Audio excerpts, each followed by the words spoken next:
Perspective. Today on the Wright Perspective, we are going to recap and discuss the fifth season of the show The Wire, premiered in 2008.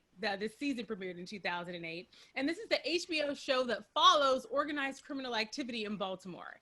And at the end of our recap of the season, we will take a vote to determine if it was worth all the buzz that it received, using voting symbols that we come up with based on this show. But before we come up with the voting symbols, let's introduce ourselves. Hi, I'm Aubrey, and I'm the oldest. Hi, I'm Genia Wright. I'm the middle. Hi, I am Brittany Wright, and I am the youngest. And so today on the Wright Perspective, we will rate The Wire Season 5 by giving 1, 2, or 3. I couldn't even think of something. Newspapers. That's good. Newspapers. That's good. Did you come up with something else, bro? No, I hadn't thought. I figured we would come up with something organically, and I think newspapers is good. I think that's perfect. The only one I knew was season 4. I knew season 4 had to be a ring. Yeah. But other than that, yeah. Yeah, I had come up with something horrible that we could eat. My ideas weren't good. My ideas were like vicious cycles. Like I was coming up with like. But one thing about all of your ideas, unfulfilled promises. All of your ideas are always really good to you. And that's the thing that you got to think. That's what's important. That's what's important. Because to really you, what's important. Your ideas are always impeccable. You're right. I am consistently brilliant to me. You're right. You're right. Listen. As long as you tooting your own horn. Hello. Yeah, who cares? Hello. Who cares if anybody else is listening? All right, we're getting sidetracked already. What is going on? Listen, and you know what? I'm so proud of us in advance. I'm going to manifest our super great time management in this podcast as we recap season 5. And so as usual, we're going to start out with a quick overview of the season. For those who might not have seen the show, we'll give you enough of an overview so you can get the gist. And then we'll just hop right into the discussion. So, season 5 of The Wire. It actually starts 15 months after the end of season 4. And so we have a new mayor that's been in place, and we get to see the state of the city operations under his leadership. And because he actually declined money from the governor because he wants to run for governor, the city is actually in really bad shape financially. The police budget has been slashed so that the schools can get some funding. And it's just these awful trade-offs from a budget perspective. And because their budget has been slashed, the police department doesn't have enough resources to continue the work on the big Stanfield drug organization case that they had kicked off last season. And so you'll recall that the police last season had uncovered 22 bodies in vacant houses, and they were doing the work to link them to the Stanfield organization. And all of that work now is supremely under-resourced and basically put on hold. And McNulty, our core police officer character that's been a through line for all seasons, he's so angered by this that he comes up with this elaborate plan to divert resources back to the police department by creating what? A serial killer. How does he do this? Is he killing people? He's not. He's faking evidence. He's adjusting crime scenes. And he now has the whole city, the whole police department, everybody thinking that there's some serial killer killing the homeless people in Baltimore. And listen, for good or bad, his plan works. The police department does get funding to find the serial killer by taking money, frankly, from the schools. The politicians divert money from the schools, and McNulty is able to help his colleagues on the police force get other police work done by billing it to this fake serial killer case. All the while, he is also faking out the local news. And we know that on The Wire, we get a chance each season to do a deep dive on another aspect of the city infrastructure. And this season, it was local news. It was the media. And so we got to spend a lot of time with the local newspaper, and we see that they are also facing budget cuts, and they're also looking for ways to survive and stay relevant and do the work they feel is important. And we begin to see all of the themes from the last few seasons of the show. They start to pop up again. Decisions that should be about the city become about individual power struggles. We get to see struggles for relevance, struggles for power, struggles where it's like good work that's being done ends up being clouded by poor work that's being done. And on the same hand, poor work that's being done gets clouded by good work that's being done. We saw it in the police department. We saw it at the docks. We saw it in the schools. We certainly saw it in politics. And now we're seeing it at the local paper. You know, did you say police? Oh, definitely with the police department, 100%. You know, and there's another element that the show doesn't deal with completely, but it comes up in every single season, and that's in the general justice system, right? The lawyers, you know, the lawyers, again, it's just there's good and there's bad.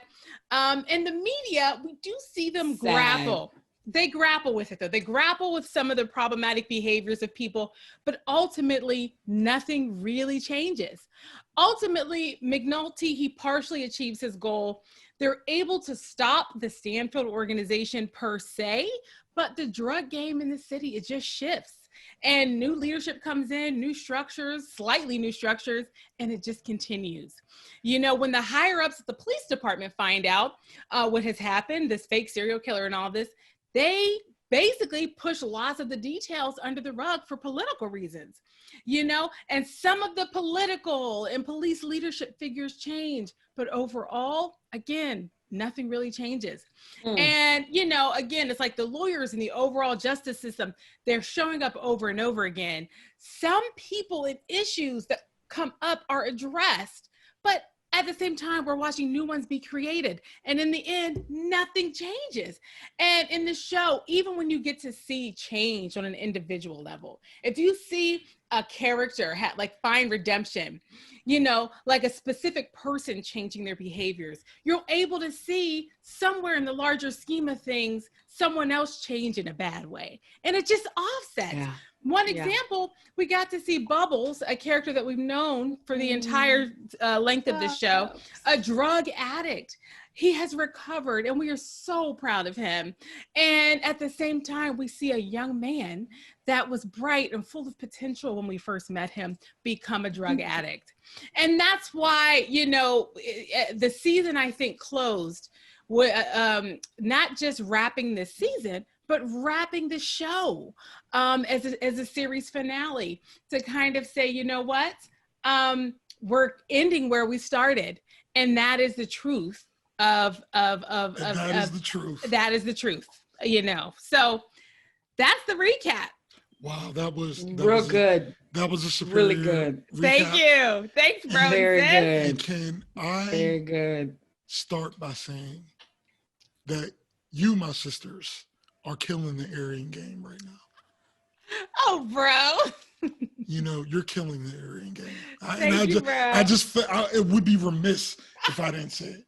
Oh, thank you, bro. The Aryan game just walked in and died right there. Got him again. I thank you. Before we even got into the show, I wanted to tell you that. Thank you, bro. And I'm going to use that to go ahead and start. Kick us off. Because I just had to look up this dude.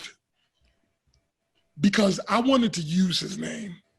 I think I hated him so much that his name keeps getting expunged from my brain. Uh-oh. But that reporter, Scott Templeton, the one who was doing all that fake reporting, he is just fake news. Oh, he is just the worst. Oh, I just hate him. But I feel like he represented the and I want to make sure I said his name right. But if you could double check that for me. But yeah, because the name is cut off on this thing I'm looking at. But I feel like he was the epitome of what's going on with the media. Not just then, but now.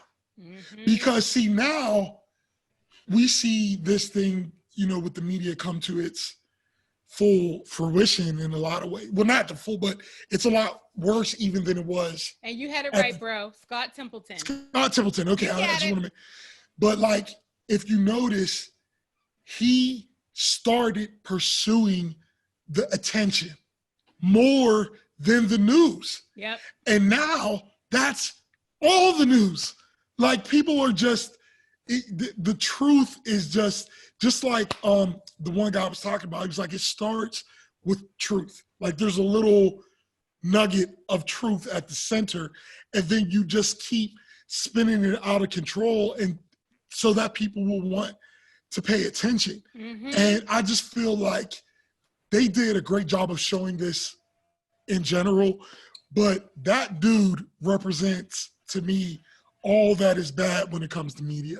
Mm-hmm. I mean, he literally was just going out, just literally making stuff up. He really was. And and it's so funny, bro. I think he was a bad guy. I think that if I were to think about who for me in this show was really representing what was the most wrong, what at its core is wrong with media today, I would say it was the most senior person in the newsroom. I don't know what his title was. They didn't say his title, but he was clearly over the local editor and the state editor, and he was the most senior guy, because he was the one that was stifling truth. He was the one that was stifling hard topics. He was the one that was driving people to sensationalize things. And he was also the one that was saying, oh, I'm friends with that person. Let's not muck them up in a story. And so when I think about what is really wrong, what's wrong is that we kind of think of the news as a public service, but they're not. Mm-hmm. They're a business. At the end of the day, we have some public broadcasting outlets and public news outlets, but for the most part, and even those have an angle, that because we all have angles, you can't get around that. So, but they don't exist just to inform. And so that I felt like that guy was the best embodiment of, I'm not just here to make sure people get the information. I have an agenda, I have an angle, and this is what it is, and I'm driving us in that direction. I just think about the number of lies that were circulating amongst everyone. Oh, it was so frustrating to just watch it. A lot of blatant lies. A lot of blatant lies. Big time. And to watch those who were trying to stand for truth get thwarted at every turn, that was super frustrating. So the man that was over the guy that lied, I cannot remember his name right now. Gus was calling it out.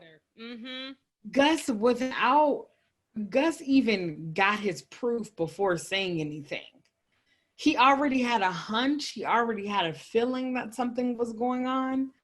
And he could prove it a little, but he even got more proof to have it, to put that out there and say, you all want us to put this out there in our paper, this improper information, these things that are not, these blatant lies, and you are not even going to do or say anything. We're just going to let it happen. And so it was really frustrating to see him. It's frustrating when you see someone trying to err on the side of right. And it just seems like right doesn't get things done.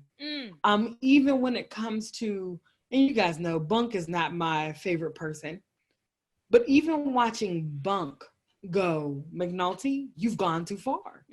You're making up a serial killer. You're tampering with evidence from old cases. You've gone too far for me. And I don't want any parts of this. But then to also see someone like a Lester, who you love, full of integrity, get in on the shenanigans of what McNulty had going on to bring down Marlo. Mm-hmm. It's almost one of those things where it's like, I get it, but you guys, when you start having this lie, what can it do? How can it unspiral? But it was also funny how it started to backfire when there were calls from this fake homeless serial killer. Right. It's like, and all the while, that wasn't a backfire. That actually helped him. That helped him a lot. Well, it backfired for Scott Templeton. Exactly. That's backfire.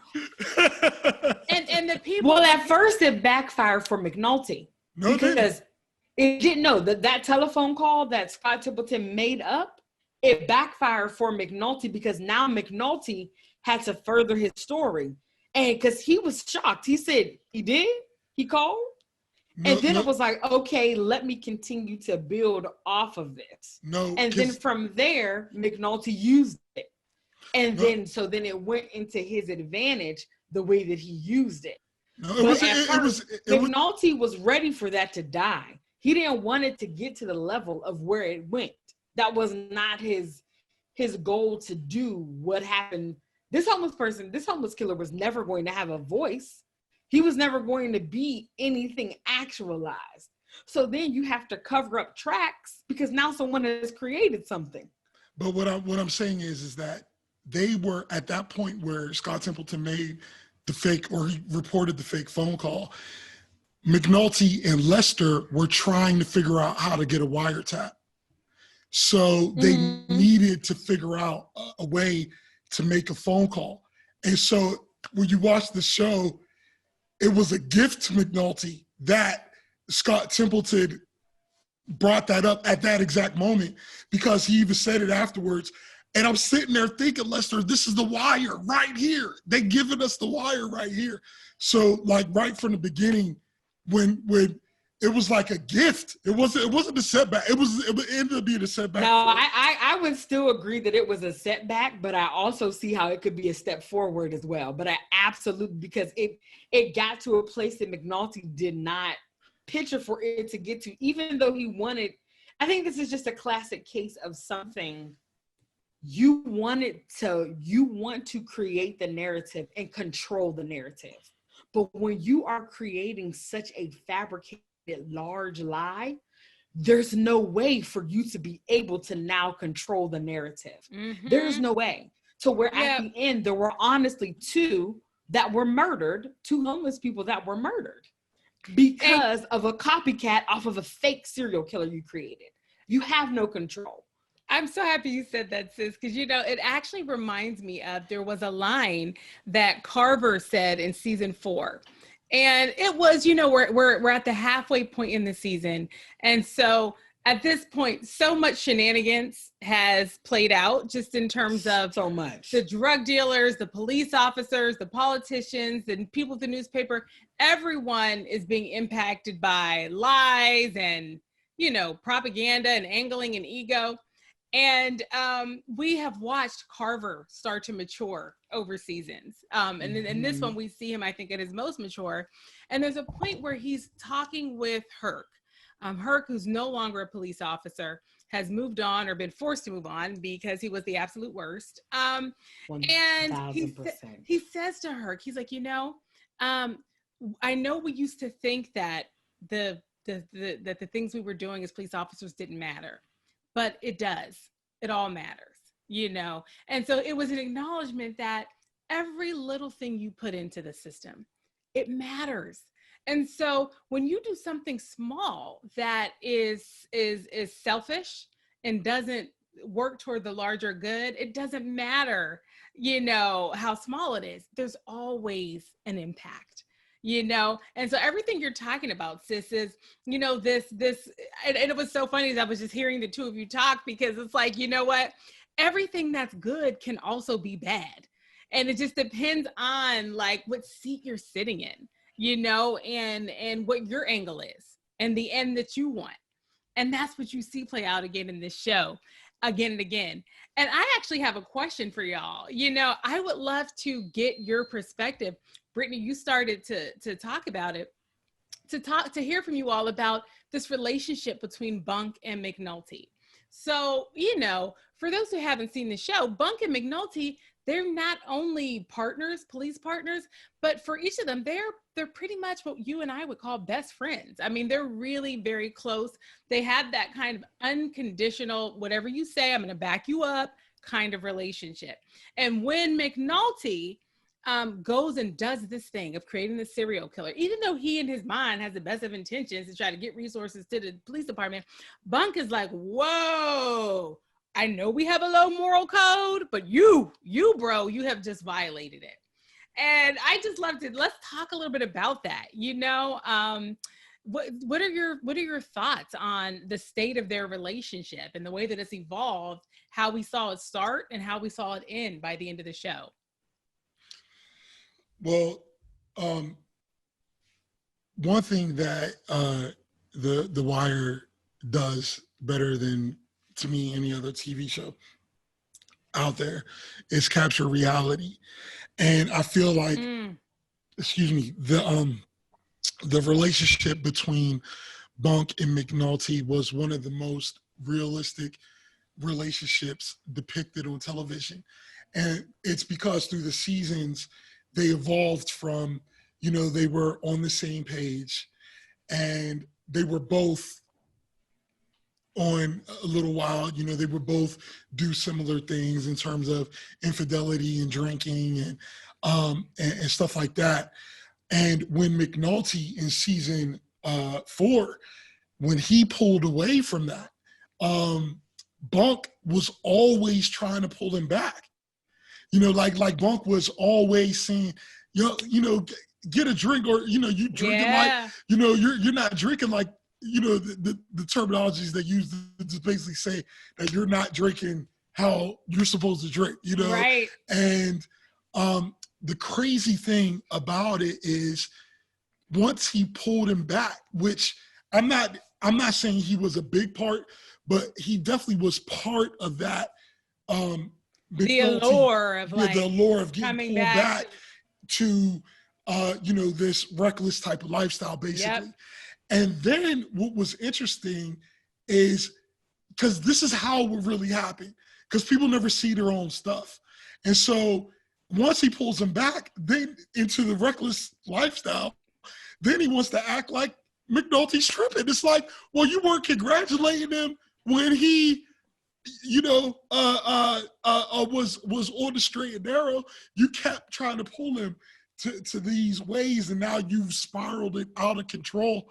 So my answer is that I love that dynamic between them because it's very real. You have two people who are good at what they do, and that's how, they're connected. But because of how they are, they can't see their own stuff. Mm-hmm. And they project it onto each other. And it's just interesting to see, because all of us we've either been in relationships or we've observed relationships that have that exact same dynamic. Absolutely. And it keeps going back and forth. So that's one of my favorite parts of the season in particular, just seeing the intricacies of that relationship and how it worked out. Mm-hmm. What do you think, sis? Well, I agree with Aubrey. I don't really want to add, for fear of being redundant with everything that he said. But what I will say is that I do think about one thing, is that spiraling out of control, which is literally a theme just for this season. Things that you are not looking to happen, they get out of control. You're not looking for this to be the end result. Bunk thought he was getting his drinking buddy back and to be out in these streets with different women. But now, no, what you've gotten is someone who is a crazy person who does at some point liken himself to God. And he does become someone where even in that, where he's giving these hours to different people so they can still work on his cases. Oh, it's all working out for everybody. To where at some point, even in that, he gets blackmailed. Mm-hmm. So even in himself, he's seeing like, okay, maybe some things are out of, as much as I think that I'm in control, I am not. Mm-hmm. I am not. And this thing has gotten so much further away from me than I would have ever expected. Sis, with that language, you also just summed up the experience of Daniels. As you're talking about like the spiral, things just like working so hard to have control, realizing you have none. So with Daniels this season, Daniels is a character that I think I'll speak for myself. I feel like I have loved, like there was at the beginning, I didn't know what to do, how to feel about him, but over time I came to really trust and appreciate his consistency. I feel like he was consistently trying to follow the rules and consistently trying to make his team be successful. I feel like those were always the two things he was fighting for. And we got to see that again, and as he's doing those two things, because he's in cahoots with people below him, above him, to the left and to the right, that are up to no good, he ends up being complicit in things, and then even advocating for things that are like not exactly following the rules, but maybe it's getting the work done. But it was just you mean this season or this season? In general. Okay, I got you. But definitely this season. What did he like? What are you referring to? This season, I'm just this season, because last season we saw him, I don't want to say he's in cahoots with Carcetti, but he definitely had a moment with Carcetti where Carcetti guaranteed him that things were going to be turning around at the police department. And so in hearing that from Carcetti, Daniels took his word. And so in that way, he basically said, I'm going to support you. I'm not going to be at odds with you. I want to be your partner from my vantage point in the police force. And we saw that partnership become something that worked against him in this season, as all he was trying to do was to be the party man. That's all he wanted to do, was to just follow the rules, advocate for, the right thing. But he ended up getting, and in this case, it was so complex because in some ways he got pulled down because he ended up advocating for things like his team has now broken the rules in some ways. And in some ways he was fine with it. But in other ways, he benefited from it because he ended up having this positive trajectory professionally. And again, it wasn't up to him. While he is a person that we've identified as a climber professionally, he's definitely not a person who wanted to stay in the same role forever. He also didn't want to progress this way. But guess what? He did. So it's just that spiral of like things just being out of his control as much as he was trying to stay in the driver's seat for his situation. What did you think of Daniels, bro? I felt that this season he was definitely. See, you said one thing that made me look at it a little differently, because ultimately I would say I really feel like he was a victim. But you said something about him like towing the party line, which he was definitely doing, but I actually feel like his motives were sincere. I do believe that. I believe that he actually wanted to stop this cycle of, I got this on you, so you do this, and I'll do that, and then all this different thing. And the reason why I feel like it was sincere, because he ultimately left. And that just made me have a lot of respect for him, because at the end of the season, he actually leaves the police department and becomes a lawyer, which we've been talking about this law degree since the beginning of the series. So I feel like Daniels, more so this season than others, he was a victim in the sense that he was just doing what was agreed to. And like just by doing that, one of the things, for example, that they agreed to was no dirty stats. Don't try to juke them. Don't try, just whatever it is, that's what it is. But when he tries to do that, they tell him, what? Go ahead and juke the stats. It's like, and I could just feel. Which is one of the reasons that they fired Burrell. I was like, you know what? But you know what's so weird? Losing. I was watching this the whole season. I was just going like this. It's just so true though. Like you just got done talking about how Burrell violated. He brought fake stats. About him. Now Daniels, bring us some fake stats. Literally, almost in the same scene. Totally. Like almost. Because it depends. That's the thing. It's so much about relationships and not about the work. You know, it's just like it's about the cycle. It's the cycle. You know, it's like, go ahead, sis. Well, just that year-end thing. They were, okay, this won't be the important story come the next year. This is an election cycle that's happening right now. Everything was hinged on, in a few months, this won't be important. So let's just talk about it right now. We have to ride the wave. And also, election is happening. So we got to make sure that the mayor's looking good so they can get reelected or he can become governor. Mm-hmm. This was the focus. Mm-hmm. And it was the same thing. So like Carcetti at the beginning, is every time you want to believe that something is that a decision is being made because of the larger goals, because of the work, because of the requirements, because of the mission, you realize that is just not what's driving decision making. At the beginning of the season, we see the police department underfunded because they had to make a choice between the police department and schools, or at least that's the way they set themselves up to have to make a choice. Right. And the money goes to the schools because they want to see the school stats increase. And you're thinking, okay, well, if you had to choose, invest in the schools. As soon as it became more politically advantageous to fund the police department, guess what? F the schools, F them. And now the money, it swings itself right back to the police department. There's no virtue in a system that prioritizes individual progression and the fighting for power. And I just want to piggyback right on that comment you made, because I feel like there's such a realistic depiction of what goes on in politics, unfortunately. Woo! And everything. Because if you notice, first of all, there are so few people who actually had positive intentions for the community.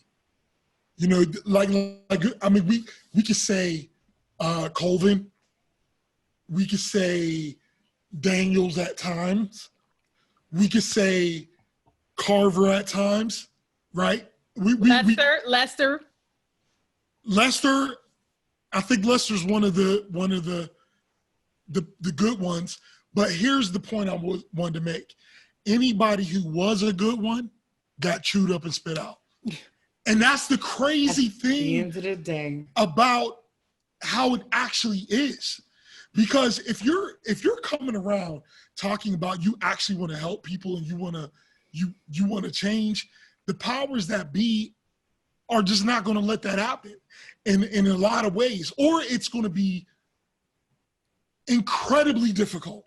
You know, it's going to be like, you know, I mean, when you think about what was involved with like the civil rights movement, for example, like this wasn't some people writing a couple of letters. This was something that people had to physically engage in for decades. You see what I'm saying? And what I'm saying is it's just so unfortunate that to get change, it seems like you literally have to lose your mind. Like you have to go to such lengths to get change. It's ridiculous. To get actual change, because, and I just felt like that's what was so interesting about this season in particular as they wrap it all up, because that's how I feel often when I'm watching. I've been, watching politics more than I ever have, and just seeing, and it's just like if you're a person and you're like, I want to actually help, your road is so difficult. It's virtually impossible. It's like, well, I just got to play within these rules and hopefully I can squeeze something through. And the other side of it is is that we see how everybody has their own interest involved. So like when Carcetti is talking about, trying to do this for crime or who he could go to for the money, they're all like, well, what's in it for us? Or how's this going to affect my election campaign? It was so funny. I was watching one thing. Y'all ever see that guy, Jim Jeffries? Mm-mm. Well, or I'm not sure. Well, there's a couple of different shows that went over to other places where they interviewed their politicians. And one like The Daily Show, I think did one as well. But basically they were talking to this politician, and this politician sacrificed his career to get some legislation pushed through. But he has no problems with it. And they asked him, what makes a good politician? He's like, if you affect change and you positively impact people's lives. And then they went to the same question with this American politician. And they said, well, what makes a good politician? He was like, if you win. And there it is. It's sad. There it is. It's just everything that we saw was just people worrying about their own. Because even Carcetti wasn't worried about the police department or the schools. He was worried about becoming governor. The optics. That's all. The lie coming out. I think something you're talking about, bro, at the depth of it is character. Mm-hmm. And it's so crazy how even when we get back, transition into the drug game, how even there's some things that you're questioning character. One of my favorite drug dealers was Proposition Joe. Prop Joe, for a very long time, he was not toting the line. Prop Joe wanted to give everybody respect. He didn't want any issues with anyone. He respected people's positions. He didn't want any smoke with Omar. He respected Avon's position when the Barksdale organization was on top. Buy for a nickel, sell for a dime. Listen, that was Prop Joe's thing. And then when that whole thing happened with Stringer, and he created these business meetings that they were having in the hotel, Prop Joe was all with it. With the co-op, he was with it. The thing where Prop Joe started to mess up and he started to lose character was when he was trying to get Marlo on the team. And you started seeing him do some different things that were backhanded. We saw, was it last season, where he had, or was this season? Was it this season? Where Marlo, Proposition Joe set up Marlo to be robbed. And it was last season. Yes, that was the ring. Mm-hmm. And so last season you see that. Well, all of that comes back to really haunt Proposition Joe, because in the end, Marlo's the one that kills him. We see someone like Marlo who has no character, and he is winning in terms of the drug game. He now has a connection with the Greeks who are not Greek. He now has a connection with the Greeks. He now is the main person that's on top. He staged a coup, basically. He took over the co-op and disbanded it. Well, it's a very interesting parallel there, because as we can see, when we think about Prop Joe and when we think about Carcetti, and even though I don't like Carcetti's motives was to be governor, but if he would have been able to do the things he wanted to do to get to governor, there would have been positive stuff that happened, even though the intentions were, you know what I mean? Like even though the intentions were pure all the way, like if the funding would have been better for the police, exactly, it still would have changed. If it would have went down. But the parallel that you're pointing out is that, unfortunately, we see that people who have any integrity, first of all, the people with the least integrity end up winning most of the time. Just like they had Clay Davis dead to rights. And he is one of the greasiest people in the entire show because he fronts like he's a citizen, but he's not. He's not a citizen. He's a criminal. He's a criminal. And he was even talking to Lester about how he bled Stringer Bell, which was a nice callback in terms of writing. Mm-hmm. Because they explained in detail what happened to Stringer in this season. Yep. Even though Stringer was killed in season 3, which was, to me, phenomenal writing. But the point that I just want to piggyback on what Brittany was saying is that we see that the people who have the least amount of scruples are winning all the time. And even the people who, like, when you look at like a Prop Joe, or I'll even go as far as, I know this is going to be controversial, but I'll go as far as a McNulty. Because what these people would like to do is just work within, the parameters. So it's like Prop Joe. But you're not even allowing me to. I have to do something kind of backhanded to go forward. And then it comes around to bite me, right? So, but it's like if you go back, because if we look at when Marlo came around in season, again, that out of control cycle, that out of control. Marlo came around in season 4, and Prop Joe's whole purpose was to bring him into the fold. That's what he wanted to do, so that we can all. But Marlo is out here still shooting people. And as long as he's out here shooting back and forth with Avon, this thing is going to crumble. So what do? I do something underhanded so I could try to get his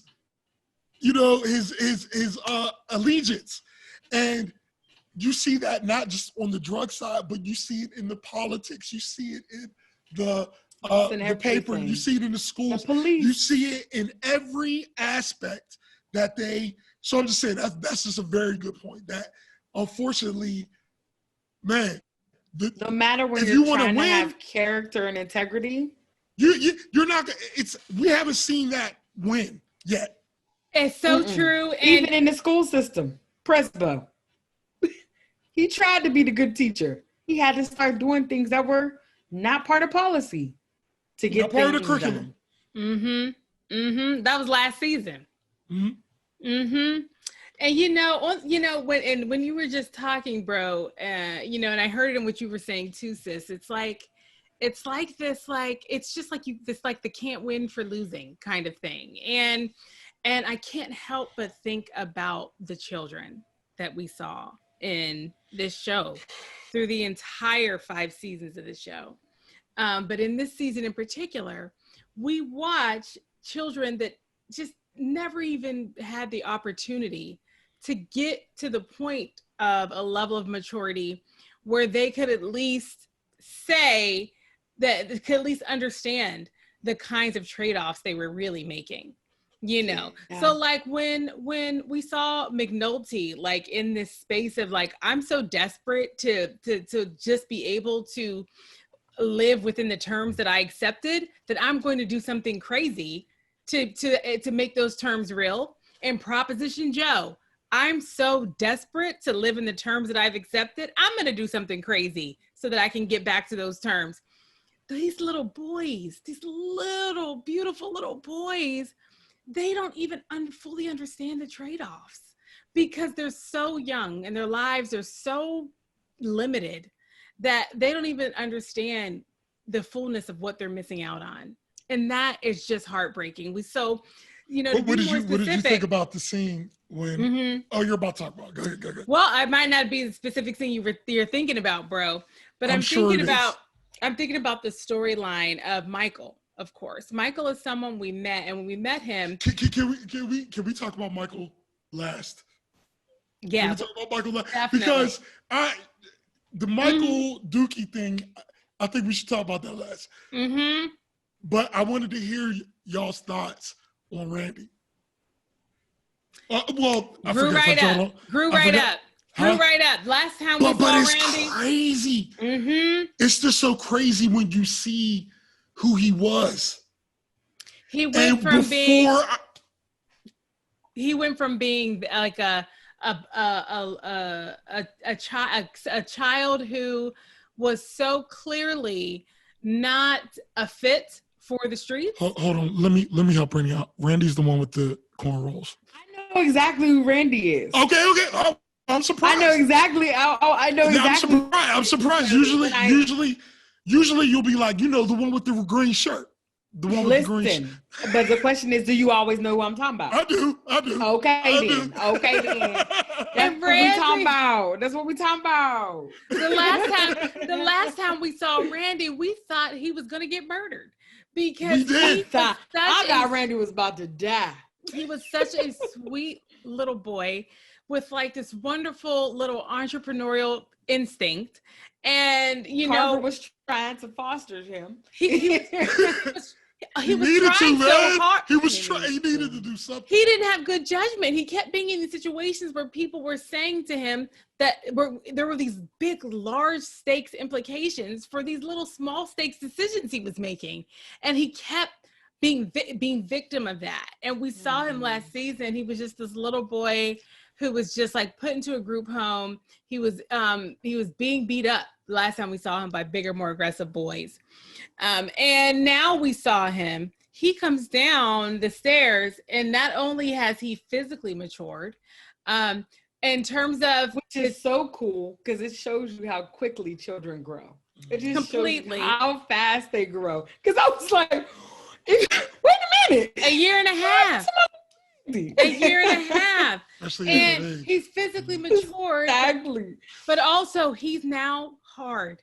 There's no other way to describe him. He's so hard. He is, all of the light has left his eyes. He is completely now any other character on this show. He has lost his uniqueness, and he's now blending in to that problematic narrative of the Black boys that we're seeing. Of survival. Just to survive. Just to survive. Survival. He wouldn't have been able to live in that group home and in that community if he didn't conform. He had to. How often it's crazy that it's poetic in a way to think about. He has the same face. He had the same hairstyle. He was still Randy. That's his name, right? But it was a completely different person.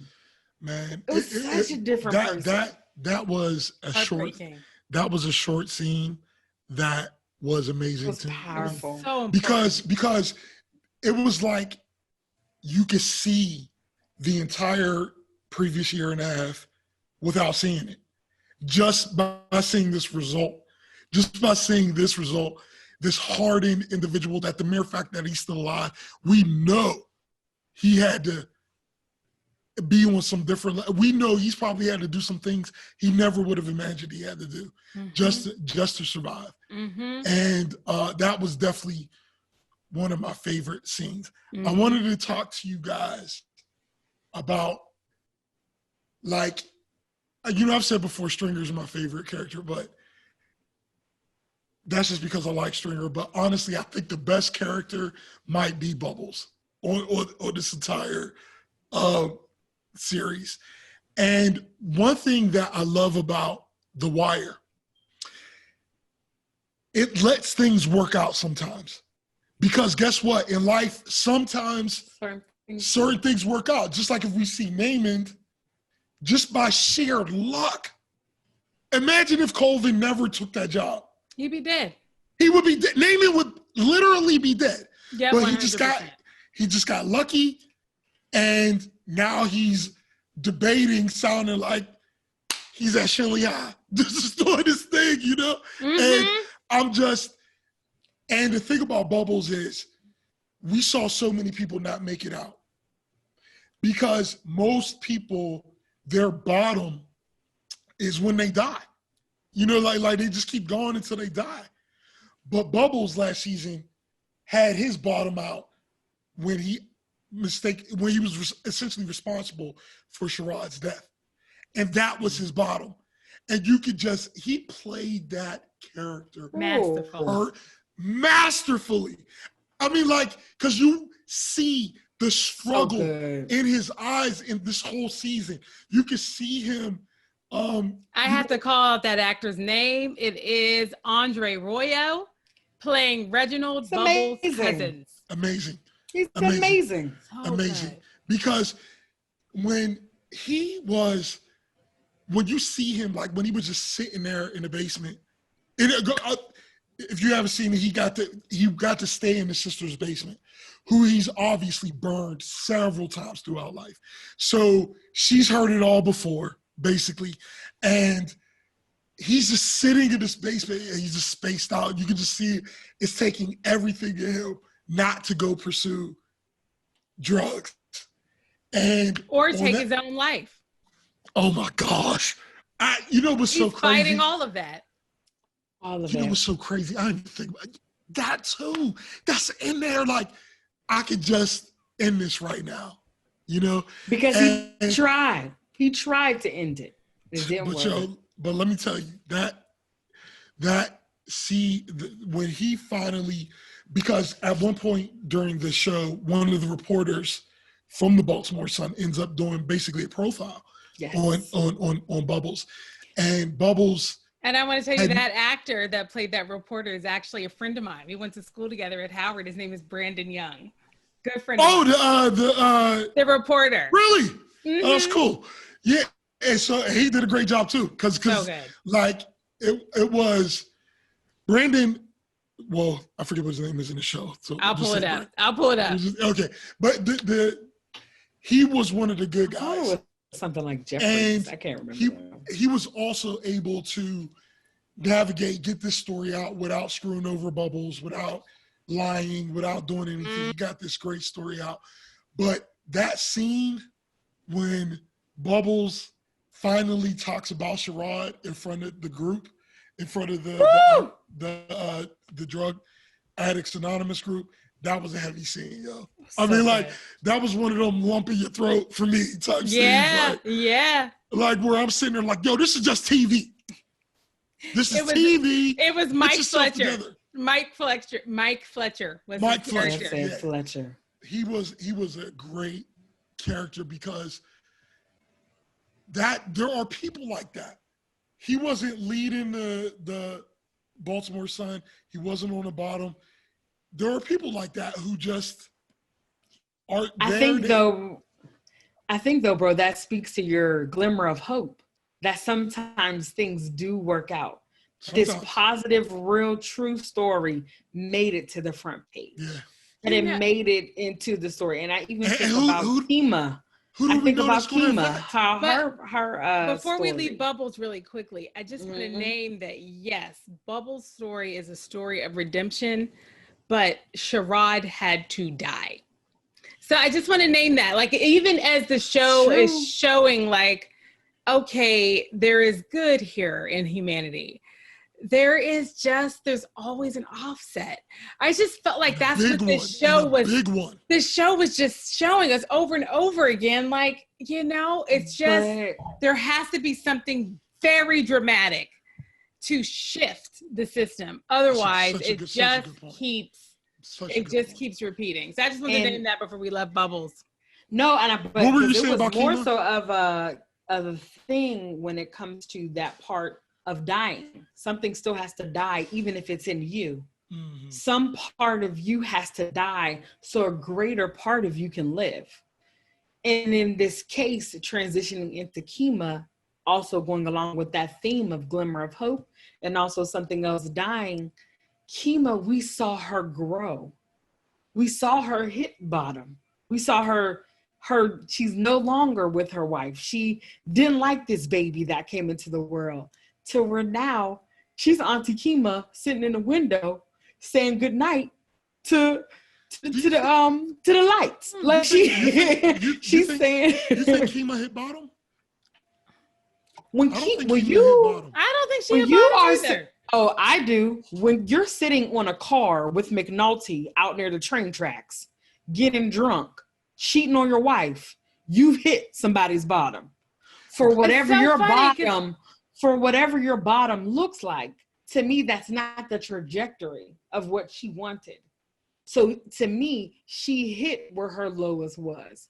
Being mad at this baby, being mad at the fact that things are, even when she had to be on the desk, even when, everything happened where she got hurt, all these different things, you see that part that has happened. And now to me, even to the point of her being more on point and on par, having to tell on McNulty, from where ultimately she does tell on McNulty because this is just too far.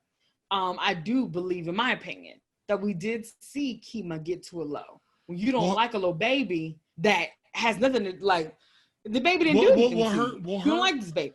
So, but in my opinion, she did hit low.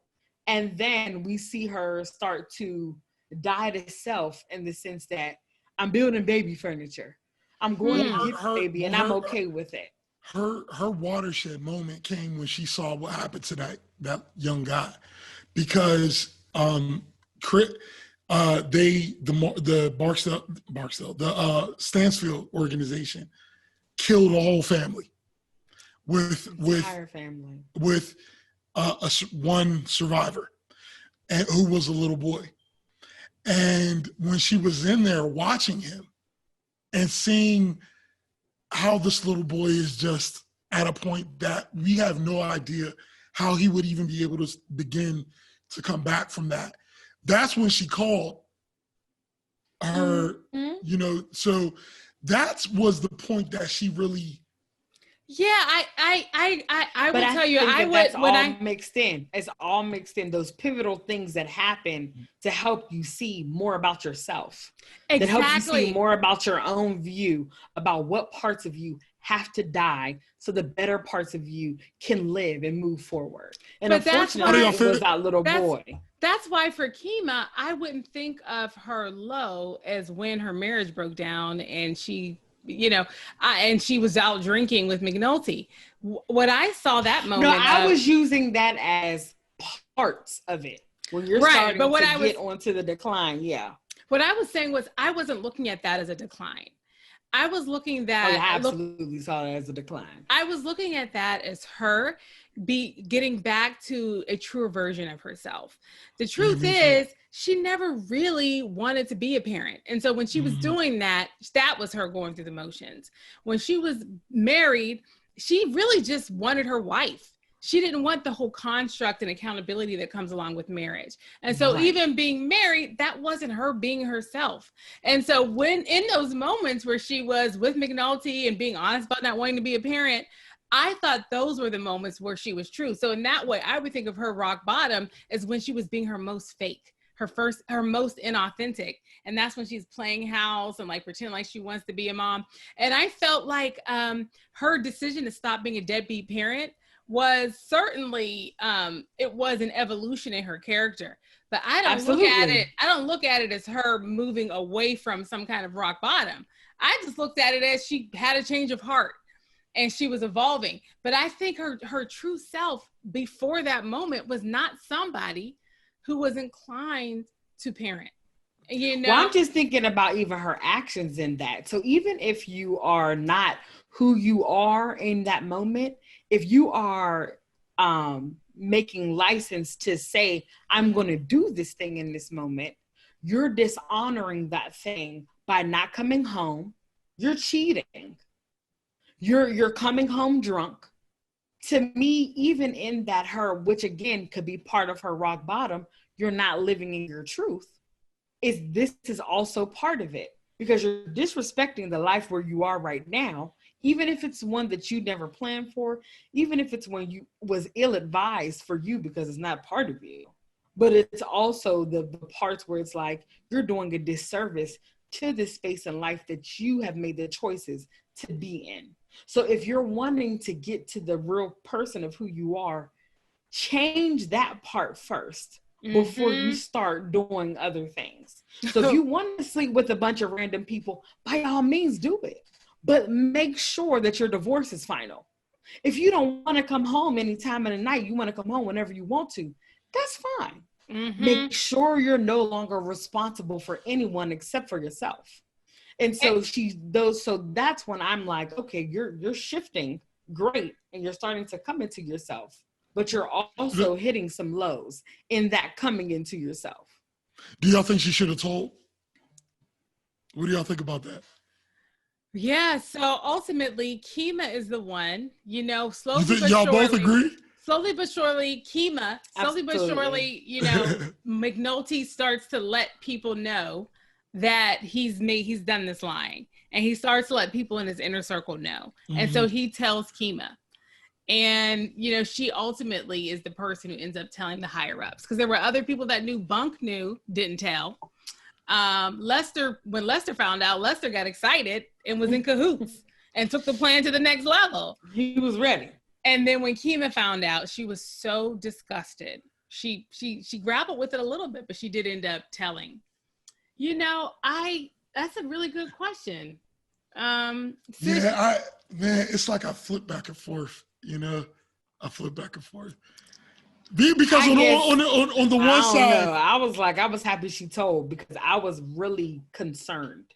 I understood why McNulty did it. I could get it, but I was when information like this gets into the public hands, you don't know what is about to happen.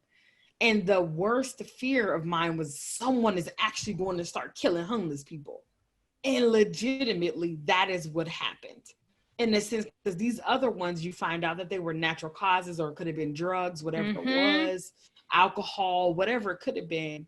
But those last two were actual murders by someone who was mentally unstable. And so I was happy that Kima said something. I was like, because this has become a monster. This is it's out of control. Quick insert. All those actors deserve whatever the actor award is. Yes. All of those people. So good. All of them were fantastic. All of them were fantastic. Oh my God. So good. I was like, I'm sorry, did they hire homeless people that were mentally unstable? Shout out to The Wire for highlighting PTSD. I was happy that they talked about that. I was so happy that they talked about that. And I just love how there are so many parts in The Wire that are not black and white. It's all a gray area. Because even what we are talking about is in terms of the politics and all of that. Like, these people are in situations where they're just trying to make, for whatever end, they're trying to make the best decision. Because even if we're looking at Carcetti, he was in a place where it just a lot of times seems like there's no good decision to be made. And I think that this whole situation with McNulty was a great example of that, because it's like, look, man, there is a murderous drug dealer out here just doing whatever because y'all won't put no people on this. And for whatever reason, this is still out here happening. So whatever excuse you make, at the end of the day, this is happening. So just like we talked about going to extremes to actually change, McNulty just went to an extreme. And it's funny because every time I watch the show, which I've watched it a lot of times, but I always go back and forth on the Kima thing. Because on one end, you had guys out there still working the murders. You had, a copycat, like Brittany said.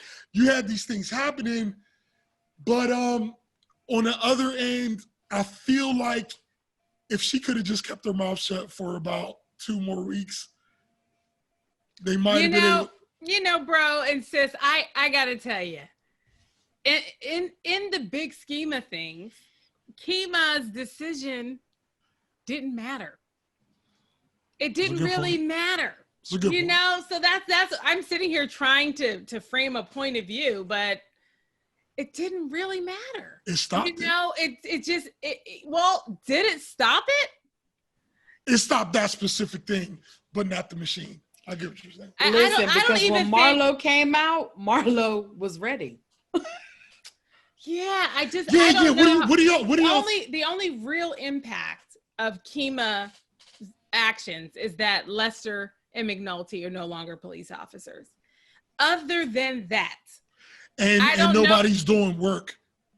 I don't know if she shifted the course on anything else, because even the homeless thing was, they ended up just hiding it. So it still played out how it was going to play out. You know, they didn't really deal with it. They just see now based on what you said, I don't think she should have did it. It just played out. I'm flopped again. Because she didn't so I don't know. I mean, it stopped to me. It stopped though police officers like the one guy who came up to McNulty and blackmailing him. Like, listen, I don't know what you did, but all I know is that I want to be at this golf weekend this weekend in North Carolina. That's a perfect example, though. You need to connect it to this. And I was like, but McNulty. That's a perfect example, though, of that was McNulty's little peek into leadership. And just to kind of know that you can't, even when you have the power, you still will find yourself in a situation where someone will find a way to wield power over you. And so I just feel like that kind of cop that would use public money to go fund a vacation would do that, whether he was doing it under McNulty's watch or otherwise. Or someone else's. So that guy is just a whack, corrupt guy. So what are you saying? So you're saying she shouldn't have said anything? I'm saying that it didn't matter. And in the big scheme of things. Like, because it is going to be. So it's not even something to discuss, because it's like, whatever. I mean, I think so. Even in the end, McNulty and Lester, they had no problem forgiving her. And you know what they said? And McNulty said it because it's been something that's been said. If you felt like it had to be done, then you had to do it. You had to do it. You had to do it. Because they're basically saying, you just do the best you can in the moment, because at the end of the day, the moment changes. Man. So I think so for Kima, she gets to rest her head. She can sleep well on that one. Okay. But Kima also, beats up random people in the community to get information that haven't necessarily done anything. So I don't know. When did she do that? She was definitely like one of the people who's like roughing up. She's talking about from season 1 or 2. When they were still working with the Barksdale organization. I'm saying she's a part of But just the nuance of her character. She's a part of the machine. She's a part of the machine. And the other thing we have to name, just like, as we're talking about, like, okay, there was like the police officers where everybody's doing what they got to do. While all this is happening, guess who's also being victimized? The public. Because the public is now, number one, living in fear that that there's a serial killer among them, right? They're scared. All people who have loved ones that are experiencing homelessness or poverty are now scared. Is my loved one going to be killed by the serial killer? And living with that kind of fear, that is unfair when it's not real. And so that's a way that the media, that fear mongering, something bad has happened. Let's talk about it and talk about it and talk about it and talk about it and put it on the front page and just sensationalize the bad thing. And the other thing is, it's like, okay, yeah, the police now have funding again, but what do they actually end up doing? Really practically, it's surveillance of Black communities. And exactly. It's like, okay, now they're out here again. We're hearing the sirens in the Black community, and we know the police aren't actually there to keep us safe. And so they're just everywhere. We're just now the Black community in America living in this police state. And so I just and I feel like I'm like Susie Cynical right now, but I just don't think Kima's decision mattered. Okay, no, I think you made. I think you made a really great case for that. It's a grand. I think you. And at the same time, I was also elevating earlier Carver's statement about like everything matters, and I guess what I'm saying is like maybe like in the moment everything matters because there's ripple effect. But Kima's, it just didn't, I don't know, the ripple was small. It was 2 cops that one was about to retire anyway, and the other one was a crazy pants. I don't know.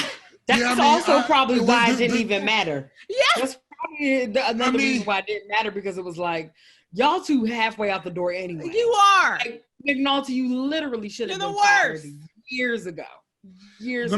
Let me ask you guys being insubordinate at the least. Well, first of all, do we have anything to discuss before we close up with Michael and Dookie? Do we have anything else? We didn't talk about Omar. Yeah. And I do want to shout out really quickly, just the people from other seasons who we got a chance to see again, like on the dots. I love that how we got a chance. Yeah, that was all cool.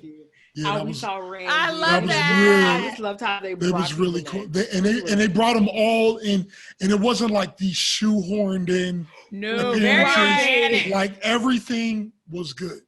But let me ask you all: do you think? Because Brittany said something about Marlo, you know, he was ready to get back in the game. And this has been something I've discussed with several people. Do you think that's what they were saying? Or do you think it was like his last hurrah? You know, like let me just, you know, be a gangster for 10 more minutes and then I'm done. So what do y'all think he was doing? I don't think Marlo could get back in the game. I think like the step that he has taken would have him, if he tried to get back in, he would be shot in the head like Cheese was. I mean, I feel like you can't take the kind of step that he's taken and come back. And so even if he wanted to, he wouldn't be able to. He's never going to be the primary contact with the Greek again. He's never going to be someone that can contend with the other local drug leaders. He's done. That bridge is burnt. So I felt like it was just one little moment of him needing to exert authority. He had a moment of entering the world as a businessman, as a small fish, and he didn't like that. So he just wanted to go somewhere and put on the crown again. He goes to the corner and gets reminded that he has given away the crown. And then he just like those little hissy fit and beats up the people. So I didn't look at it as like, I'm back now. I'm a bad guy again. I looked at it as, oh, I missed this and I'm having a little tantrum. What about you, Britt? I looked at it like Marlo is not going to go along with the plan of got your money. Your money is still in these offshore accounts. Leave. Like, I just was like, Marlo, you're going to stay?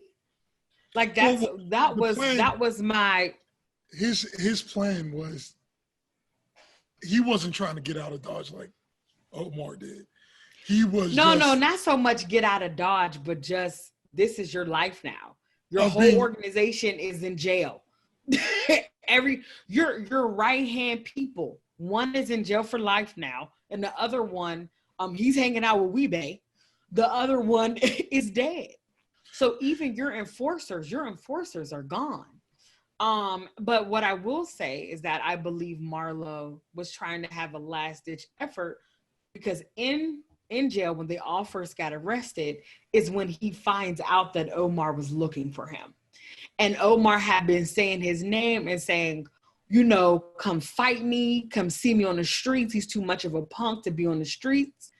Unbeknownst to us, Chris was actually keeping that information from Marlo. And Marlo doesn't find out. Right. Well, I think that there was some point that they finally say it, but you didn't. I'll speak for me. I do not believe that I knew the depths of how much he was keeping from Marlo, which I felt like was a nod to what was happening between Stringer and Avon. But what does that have to do with? What does the Omar thing have to do with the last time we see Marlo? Right. So I was getting to that. And so what I was about to finish saying was that he is out there on the corner trying to reclaim his name. Because now you have, he's been saying my name in the streets, but y'all got me out here looking like a punk. And so this is his reaction while he's in prison, while he's in jail with the other people, upset that he's been being called out, but he doesn't know about it because his name is so important. And this is the same way Avon used to feel. My name is important. They even had a camaraderie situation where it was like, we're the West Side. Their name is very important. So I feel like that last thing that he did, especially after finding out. So you do think it was the last thing? Right. Like, but not so much to get into the drug game again, but to be able to say, y'all need to be afraid of Marlo. It's my name that I'm concerned about. I'm not concerned about the money. I'm concerned about my name being disrespected in the street. Yeah, I can't all the way figure that one out. And I've never Googled it because I like kind of, but I can see, here's the thing. What you said, Janine, was very reasonable in the sense that I've lost all my muscle. I've lost my entire organization. You know, I burned people. I burned people. I got this thing hanging over me. This case hanging over me that if something happens, I'm going under the jail. I got all this stuff happening. So it's not even a feasible reality. But then I think about the mentality of people like Marlo and Avon. And I don't know. I don't know if he think he could do it all over again. I don't know. And you know what? I think that the show, obviously, they intentionally left it unclear. Yeah, and I think they did that on purpose because at the end of the day, it doesn't matter. If it's not Marlo, it's somebody else. Those drugs are going to be amok. I think that's the point. It's like, okay, it's like, because we keep seeing this. We keep seeing like, okay, the police get some of the people locked up, but some of the people are still out there. It's a resurgence. You know? Okay, we get one corrupt political leader out, but there's another one coming right in. And so it's like, it doesn't matter where Marlo as an individual lands, because for the community, the drugs remain present. And in terms of the money is still leaving the community. And the money, you know, so in terms of the actual intervention that getting Marlo off the streets theoretically makes, okay, a drug kingpin is gone. It doesn't matter because there's another one. There's another one coming. So what did y'all think about Omar in this season? I'm glad you brought that up because I forgot. Well, first of all, please log out of the podcast because how dare you forget Omar? Omar is, I mean, to me in this season, let me just say, for those who may not remember, Omar, listen, he was definitely on the piss list for people, and especially Marlo, and he got on out the country. And you know what? He probably would have stayed gone a good long time, you know? But Marlo killed Butchie. And the blind barkeep. And that's Marlo's, that Omar's integrity. mentor. Omar's mentor. That Omar's integrity. babe. That integrity, that character. No respect Marlo has. None. None. And the fact that Marlo did that to send a message to Omar, if he hadn't done it to send a message to Omar, and Omar found out, Marlo would have been on his list. But he did it to send a message to Omar, and then Omar got the message. Omar came back from whatever overseas place where he was, okay? Might not have been overseas, but far away place, okay? And he comes back with one thing to do.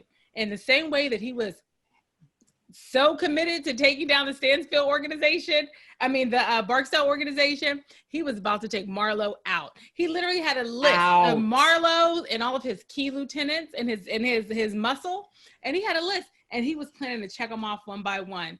He's there, and he does his normal Omar thing. He's staking them out. He has just a tight little crew. It's just him and one other guy, and they're staking it out. They're getting their plan together, and Omar, he ends up in a situation where he has two options. One option is to get shot up by the muscle from Marlo's team, or to jump out of a window that had to be 5, 6, 7 stories up. And Omar, I think it was 4 or 5 stories. 4 or 5 stories. Yeah. Omar, with his gangster self, he jumps right on out that window. And we watch him the rest of the season limping around on broken legs, still having pretty effective tactics in terms of taking people out, doing stick-ups, and certainly checking stuff off his list to kind of take down Marlo. And even then he was hobbled, and still people was like, "Here's Omar coming." And he's literally horrible. It's not even a real crutch. It's a mop with a sheet, a little rag over it under his arm. It's like a tiny Tim crutch. Okay, and his legs are literally not bending. He's like hobbling on these broken legs, and people are like, "Oh, Marlo's coming! He can't even walk." But it's still his name. That's something Marlo never had, like Omar had. Omar's name. Well, nobody. You hear it? Nobody had that. And ultimately, Omar ends up getting shot while just picking up cigarettes from the corner store He gets shot in the head by a little boy from Marlo's organization. That is just a little boy. He's a little. It was a little baby Weebay. It was a little baby Chris. Well. I think that's a very good comparison. Segue. because the thing is that we've seen him. What's his name? Kennard. We've seen Kennard since season 1, and Kennard, if he survives, is going to be a Weebay or a Chris, because he's a sociopath already. At all. He is. Yeah, he's already a psychopath. But it's interesting. It's interesting seeing the beginning, and when we'll wrap up, I'm sure we'll talk about that. But yeah, that was so interesting to me. I love the choices that the show made, because see, another show would have had Omar with 2 machine guns in the bottom. Doing too much. Yeah, in one of those vacants, and people would have been shooting, and he'd have said something like, "I'm Omar," or like, it had just been over the top thing. But in the reality, anyone who could pull a trigger and is not scared of him can kill him. Dead. That's it. And it ended up being a little boy who killed Omar, who had the two of the biggest drug organizations in Baltimore history, tore the city apart trying to get this dude. And at the end of the day, it was just a little boy and shot. And I thought that was great. I thought that was did a great job. A lot of people didn't like that, but I like it because that's what, and they did a great job of showing that after all that Omar was in this particular really, really battered community, his name meant so much. In the big scheme of things, it didn't mean anything. He went to the morgue and they didn't even have the right name on him after he was dead. And luckily somebody caught it, and put the right name tag on his dead body. The announcement of his death, they had a choice at the newspaper to announce his death in a teeny little 2-paragraph blurb, or to use that 2 paragraphs to talk about something else, talk about a fire. They just talked about the fire. So it's like he's just gone. He's just gone. But guess what? He was replaced by, I don't know if you're ready to talk about it, bro. I'm ready. If we don't, but I just feel like he ends up getting replaced, even if we aren't specific yet. Yeah. He ends up getting replaced by just other little boys in the community end up becoming Omar. Other little stick-up boys start to exist. That's the story of Michael. We watched Michael. Wait. I hate going back and forth. Is there anything else that we need to talk about before we talk about Michael? In all honesty, bro, if something else may come to mind, so I know you want to make it a perfect, but if something else comes to someone's brain, you can't stop it. But all right, so the thing with Michael, the thing with Michael was that was a great story arc, and the relationship between him and Dookie, man. I'm just telling y'all, that last scene basically in this scene, in this series, we see Michael become part of the Stansfield organization, which I think that happened in obviously last season along with all the other murders. But we didn't get to see him really, really becoming a part. And the thing about Michael is one of the biggest victims of circumstance in this entire series.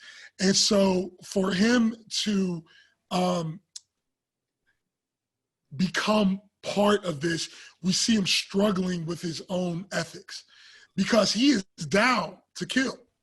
He's down to be violent, but he just needs to know there's a reason behind what's going on, and just killing people for no reason. He's intelligent.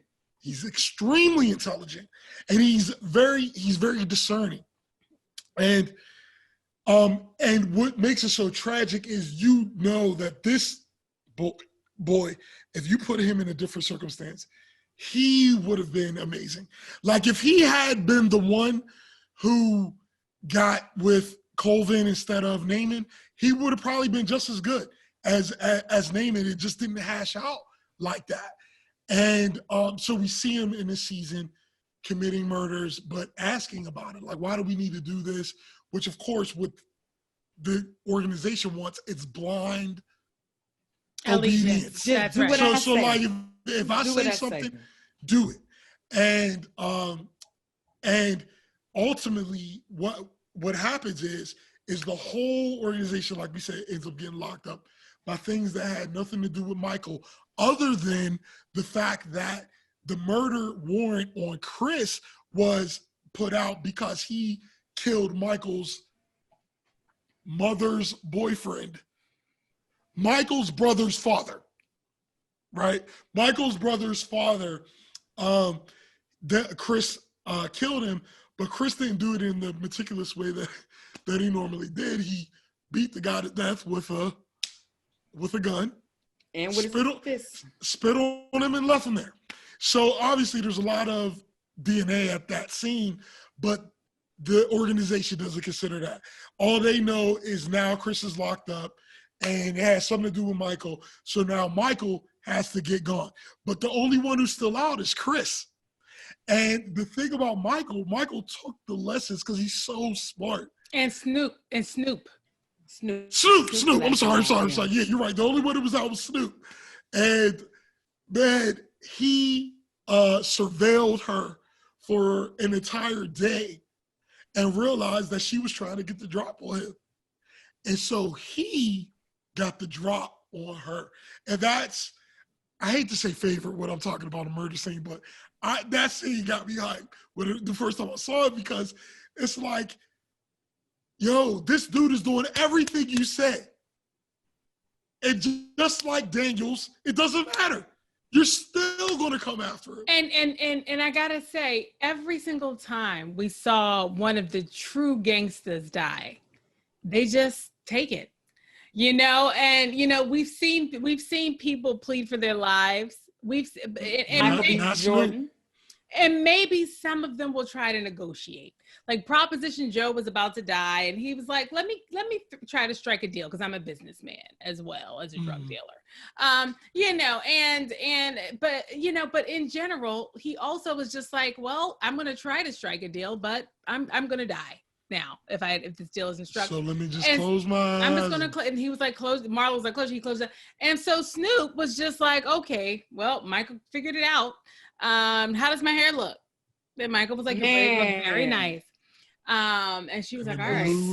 It was so good. But it's like it was so good. And she was talking about somebody else's death while they were driving, and she was basically saying it was just his time, because that's also deserve got nothing to do with it.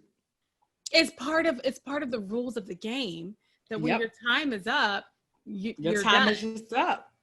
And so that's the other thing. It's just like this.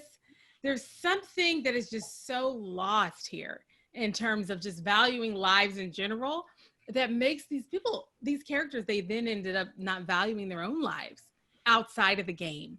It's a heartbreaking thing. Sorry, sis. I think, no, I'm sorry. I cut you off, actually. I think that, to your point earlier, that these young boys, they don't understand the consequences of their decisions and what they're doing. I feel like Michael was the only one that understood what was happening.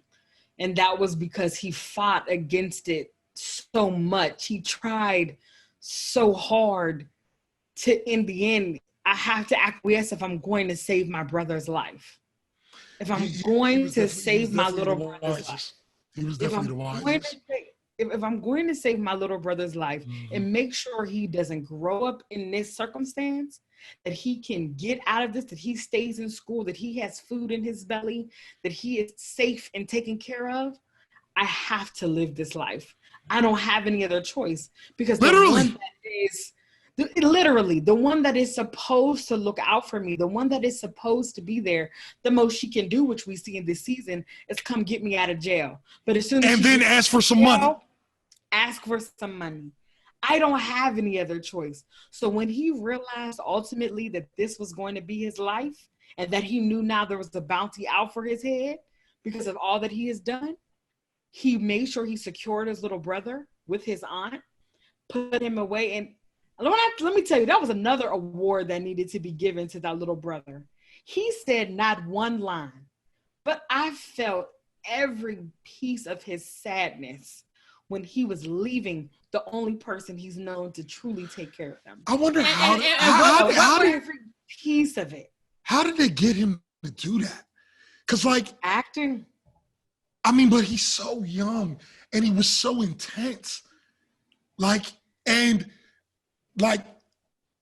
feel I'm impressed when an actor could cry, but like that almost crying, like where you look like you're about to cry, but you're trying to stop yourself, which is what will be happening. That is how do you do that? You just pinch them. Tears. No, I'm not saying people should pinch children. That's slap wrong. them. But you just slap them and then they cry a little. Slap but them. no, that's not good. No, that's a bad joke. But Aubrey, when I broke him back, pinch him a little. Boop, boop. I just gotta go. I think actors put drops in their eyes.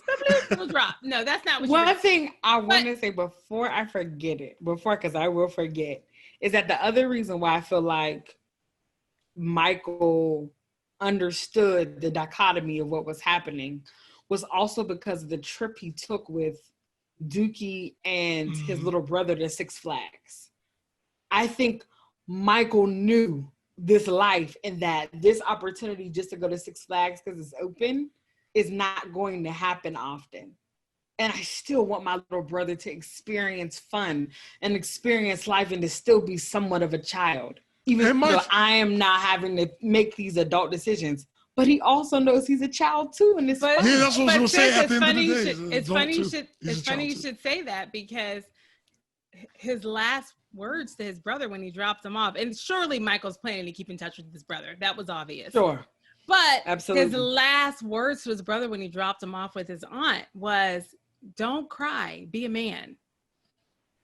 To this little tiny little boy. And so it was like, okay, he had done the best he could to take care of Bug, but even in doing that, he was passing along some of the toxic thinking that has been, frankly, a mindset that he's come to out of survival. And so whereas Bug might have had an opportunity to somehow move beyond a process, he could have, and he may still. Children are resilient, but his last words from his brother was, don't deal with the emotions you're feeling right now. Don't deal with it. Don't grapple with it. Accept what has happened. Be a man and walk into this house and live. It's a lot of pressure for these little boys. These are little, and this one is like a little teeny little boy. And it's just like, it's so heartbreaking. Man, I'm going to tell you, and that scene set up the scene when Michael and Dookie were in the car and when he was dropping Dookie out. Like, I'm going to tell you, there are very few scenes in TV that just burned my brain out, and that's one of them, because that conversation between them was amazing. I would like to talk to them and ask, what type of headspace did you have to get into to do that scene? Because even when they did something that was like on the nose, loss of innocence, where he was like, "Yo, Mike, you remember when we did?"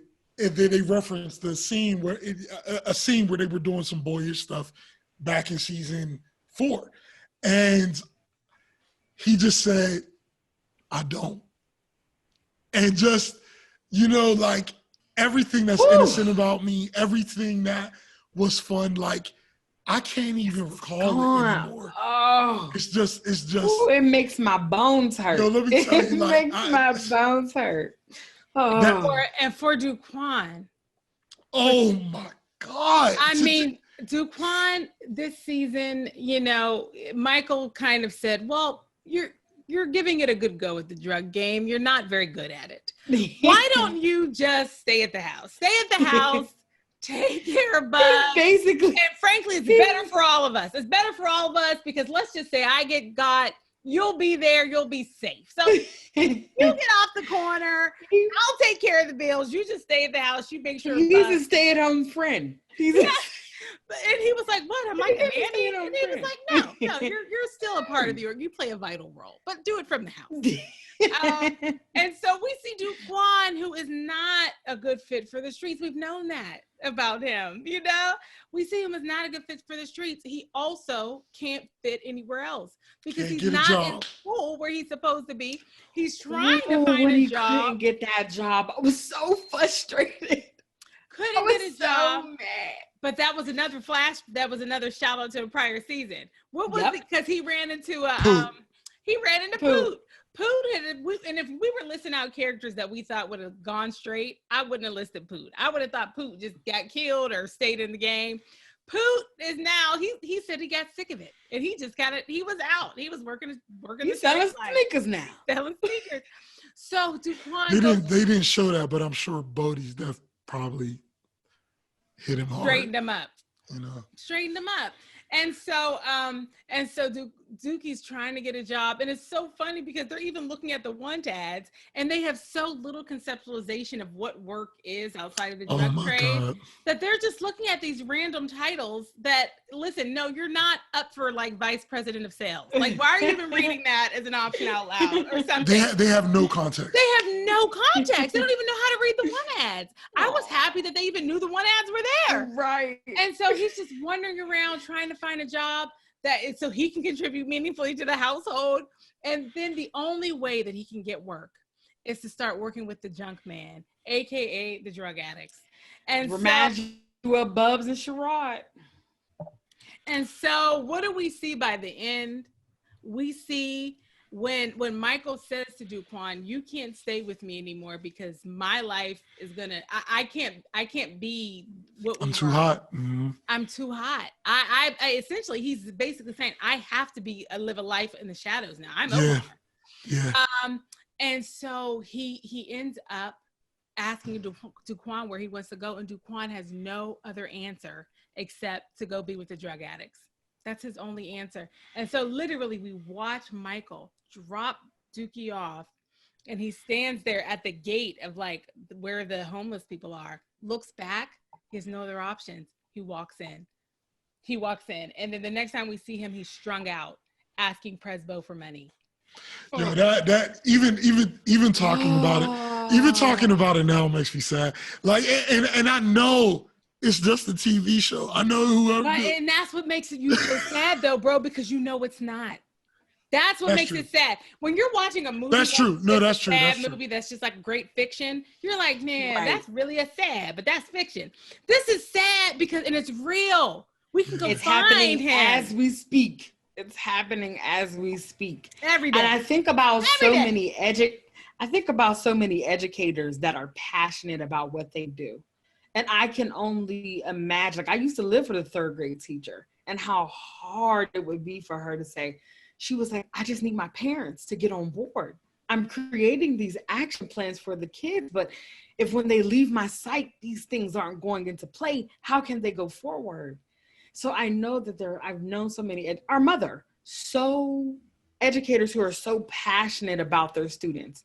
And I know it broke everything in Presbo with his mountain man look that he had now, but watching him drop this child off that had so much potential, that understood computers, that he was not ready for high school. And I wanted to try to save you. And I want to now say, I'm giving you $200, but just know that we'll never see each other again.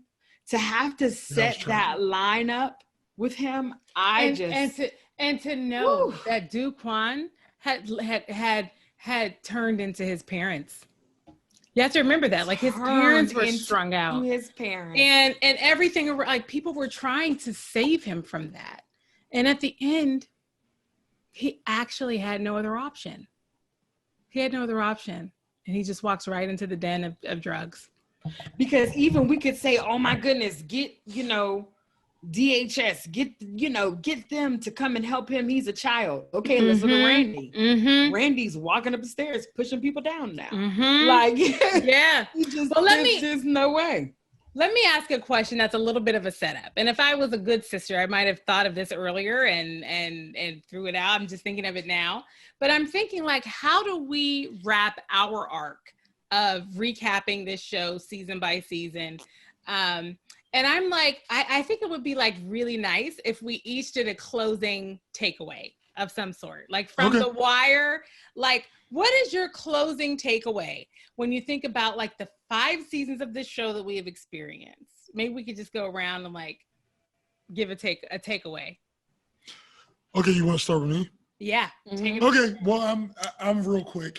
First of all, I think you said it a lot in this podcast that we did today. My biggest feeling of it is that this stuff just keeps going on. And even in the montage at the end, they showed it. They show, okay, now these people are the kingpins. Okay, now this person is robbing people like Omar. Okay, now this person is a junkie like Bubs. And while you're watching this, you don't know how it's going to hash out. It might be that Dookie makes it all the way through and gets out like Bubs did. But we also saw that Bubs was the only one. And he's probably going to end up dead somewhere. Mm-hmm. And then we're just, so it gives you a real feeling of futility, to be honest, when you're talking about even wanting to be a person who can impact change. It makes you feel like it's futile. But because of that, I think that the biggest takeaway for me is if you see an opportunity that you can make a positive impact, make it. And that was my biggest takeaway. Because like, if you're able to be a Colvin and take in one of these kids, take them in, or if you're, whatever you're able to do, if you're able to do this one little thing, look, the system is what it is. It just keeps churning. But if you can do something positive for somebody, do it. Just do it. Just because, to me, that's the only thing. Like, when you look at the tragedy of the show, the only positive parts were it's just like somebody did something for somebody, or you just try to do the little bit that you can, and that's what I took from it. That's good. That's good. You want to go next, sis? I thought we were going to do like oldest, middle. Well, Janai's going to want to talk last. We all know that. Okay, so I can go next. I have mine ready. That's fine. As a matter of fact, Janai, I want you to go last. Brittany, do you want Janai to go last? Because the reason why I want you to go last, this is why. Because it matters so much more. It matters to you. Thank you. You like being last. I didn't think it did. You don't think it does? Hey, well, listen, I'm going to just take my decades of dealing with both y'all and put it in my pocket. But I think you're confused because I like to go first. Aha. Why not? I think that my tendency. But in this situation. But I let you go first is what's really just happened. But I didn't want to get into that, but yeah. So my takeaway, because now I now have to disagree with Aubrey. So I'm gonna go. Imagine that. You gotta disagree. That's why I just be by myself, because I don't have time for neither one of them. Aubrey's incorrect. They do so that's a rule. I'm so you be by yourself because you was born 14 years after everybody. Late. What was we supposed to do? Listen, it's not my fault that mommy and daddy were like, these other ones. We get one more chance. One more chance to do something right. I think my takeaway, and I'm gonna there are so many. I'm gonna name one that is probably, and I'm naming it intentionally because I feel like it's less obvious. Okay. And the takeaway I have is for people like me who are like my work is social justice work. That's what I do. And I just think, and have been doing, I think that we have to take care of ourselves. And I think we have to find a way to not get to the place of desperation in this work. And because when you are desperate and you start to do this work from a scarcity mindset, that is when you start inventing serial killers. And so I think we have to just rest. We have to focus on ourselves. We have to take care of our families. We have to make sure that we are working as hard as we can to help and support people. But I also think like we can't let ourselves get broken by trying to fix things. And we can't get desperate for the fixing, because at the end of the day, change happens slowly. And when it does change, it's because something ginormous has happened, and something ginormous only happens when all of us are able to do our part. So I think for our people, I'm just thinking about now, I'm not even, I think, what about the front lines folks, who's the people who are out there protesting, you know, and like organizing the protests and taking care of the protesters, you know, so I'm just saying, do your part, but also take care of yourself so that you're here to do your part. Absolutely. Mm-hmm. Absolutely. Man, I agree with the both of you. Those are amazing points. And the one thing that I would say, because I don't want to be redundant, is that I am grateful for our upbringing.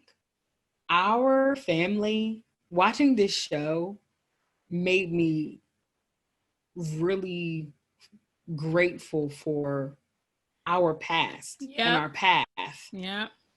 We're privileged.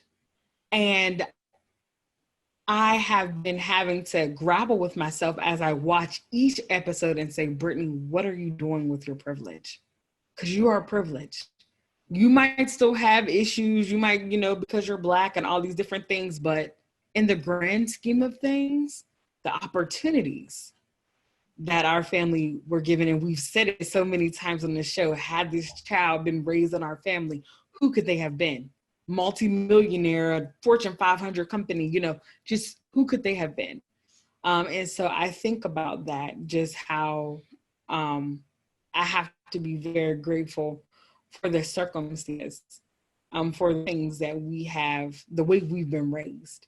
It wasn't perfect. We weren't the best. Mm-hmm. You know, our parents did the best they could. I'm not saying anything like that. But we never had to worry about meals. Our mother was instilling money from us. Our father was present. I mean, and it's not saying that we, again, had some perfect life, but to watch this and to know that literally that was probably happening around the corner from us where we were growing up, next door even, right? It just really has made me have a disposition, which is something that I will be transparent and say has been hard for me, because there are often times I feel like I'm so faced with the things that I don't have, the things that I want. And then watching this show, I go, Brittany, you have so much. You have so much. Mm-hmm. And you were set up for greatness. So go be that. Because when you do your part and you walk in the greatness, if you do it in humility, then there's someone else that can experience the love and concern and all these different things you can dispense at. And I will say our parents showed that often to us. Our parents showed us often how to love people, how to truly love on people. So I will say that was something that has been pivotal for me. I know that's probably a little more personal than outward, but that's normally how I do things. My internal dialogue is ridiculous. And so that was just a bit of, as I've been watching the seasons, what's been going through my mind. That's good. That's good. Wow, that was good. I'm thank you all. I think that's a nice way to close out this. And just for our listeners, we thank you for bearing with us. We know that 5 episodes on one show is a lot, and we're going to think about that for the future. We may or may not take on this kind of endeavor again, and if we do, we will have takeaways from the experience. And really make sure that we're like, really getting better and better and better every single episode. So with that, let us take our votes.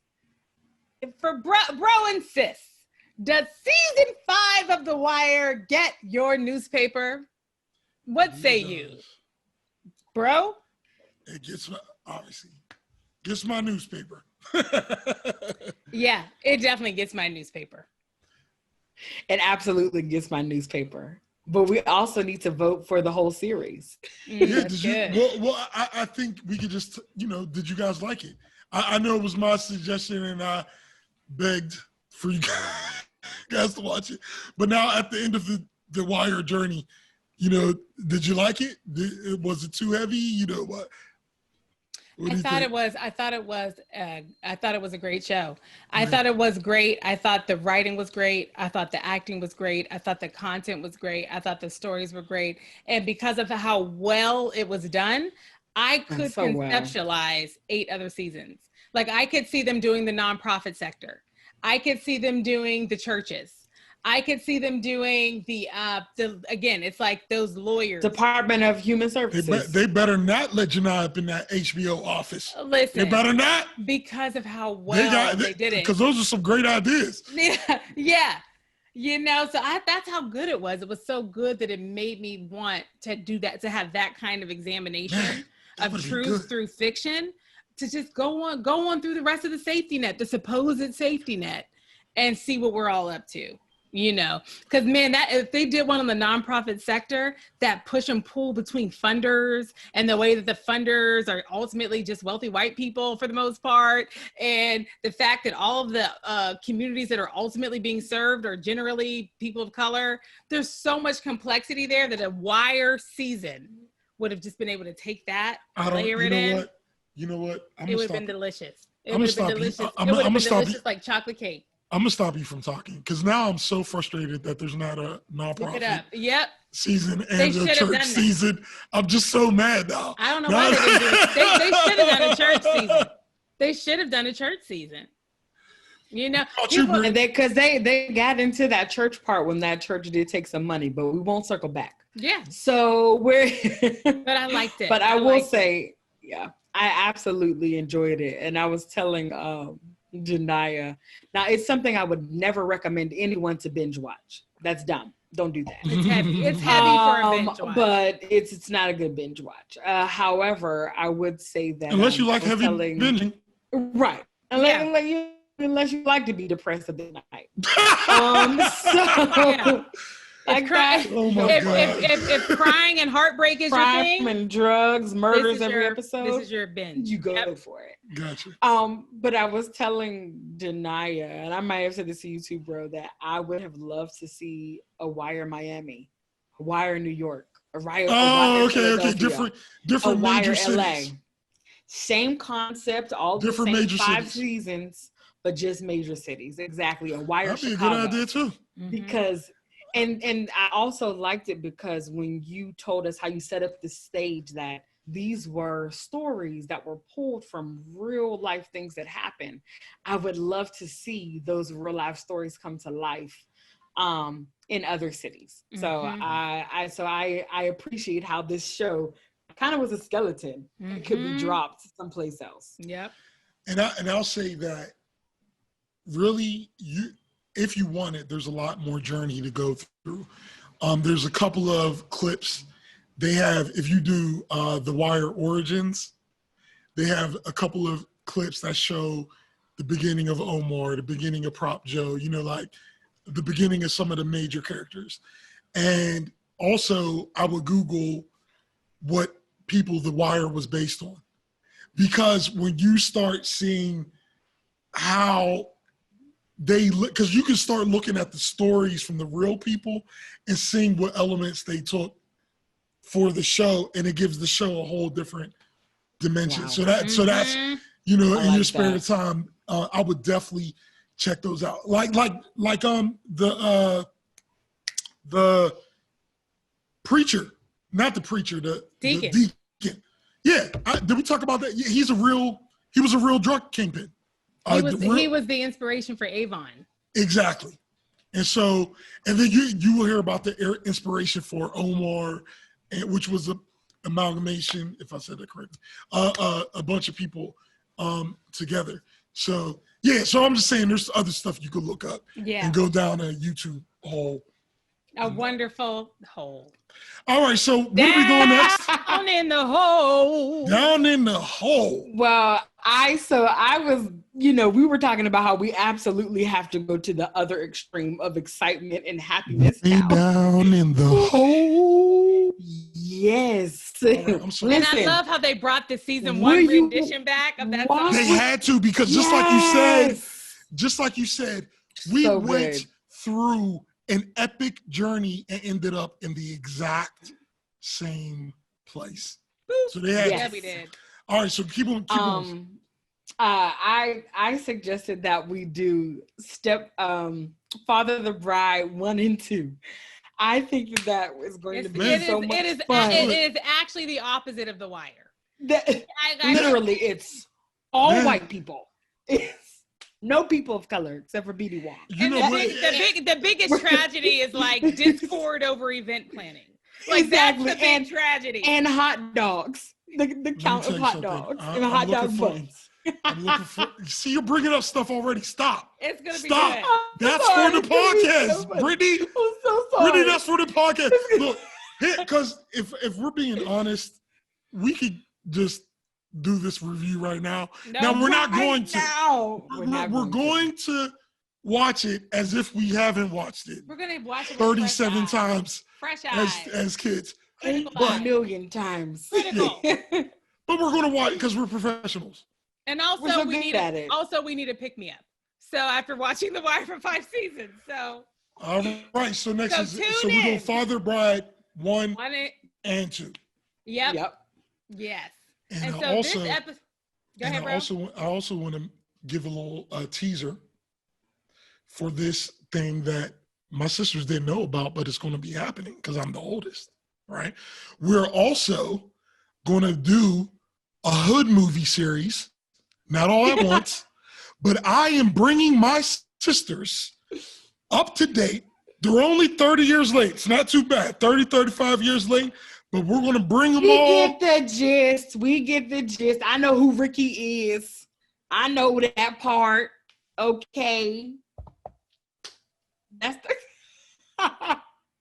and I'm not going to lie to you. I don't. So anyway, hold on. Looking forward to that. I don't want to skip past. We're done, but you really don't know who Ricky is? Oh, of course I know. I mean, I'm like, am I like under a rock?